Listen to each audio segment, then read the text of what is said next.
पुण्यातील इंद्रायणी नदीवरील पूल दुर्घटना प्रकरणामध्ये संजय राऊत यांनी रवींद्र चव्हाण आणि अजित पवार यांच्यावर गंभीर आरोप केलेत। इंद्रायणी नदीवरील पूल दुर्घटनेचे बळी हे भ्रष्टाचार बेफिक्रीचे बळी आहेत असं संजय राऊत यांनी म्हटलं। पूल मंजूर झाला मग बांधला का गेला नाही असा सवालही राऊतांनी उपस्थित केला।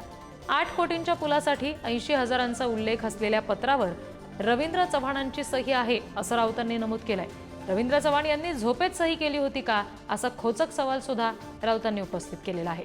शिवाय पूल दुर्घटनेला पालकमंत्री अजित पवार जबाबदार आहेत, मनुष्यवधाचा गुन्हा दाखल करा असंही राऊतांनी म्हटलंय।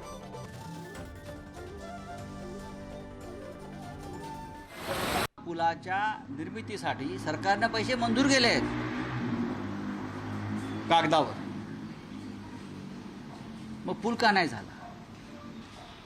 हे कालचे बळी हे भ्रष्टाचाराचे आणि बेफिकिरीचे बळी आहे। कालच्या पूल दुर्घटनेला आणि कालच्या बळींना अजितदादा पवार जेवढे जबाबदार आहेत तेवढे त्यावेळचे मुख्यमंत्री जे कोणी असतील ते सार्वजनिक बांधकाम मंत्री यांच्यावरती सदोष मनुष्यवधाचा गुन्हा दाखल व्हायला हवा।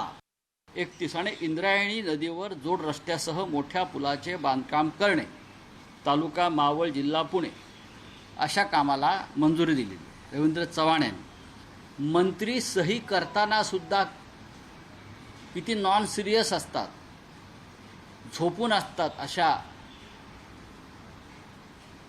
8 कोटीचं काम आहे असं मी ऐकलं, पण पत्रावर सही आहे 80,000। हे पहा, म्हणजे आपण कोणत्या कागदावर सही करतो आहोत, म्हणजे किती गांभीर्य आहे अशा काम। 80,000च्या पत्रावर रवींद्र चव्हाण यांनी केलेली सही आहे। राऊतांनी एक पत्र दाखवले रवींद्र चव्हाणांचं की 80,000 रुपये या पुलासाठी मंजूर करण्यात आलेत आणि त्याच्यावरून आरोप केलेत की जर हे पैसे मंजूर केले तर खर्च का झाला नाही असं आहे। काही लोक देशाच्या सेनेवर आरोप करतात, देशाच्या शौर्यावर आरोप करतात, त्यांना गल्लीपासून दिल्लीपर्यंत फक्त आरोपाचं पडलंय। मी अशा लोकांना उत्तर द्यायला बसलो नाही येते।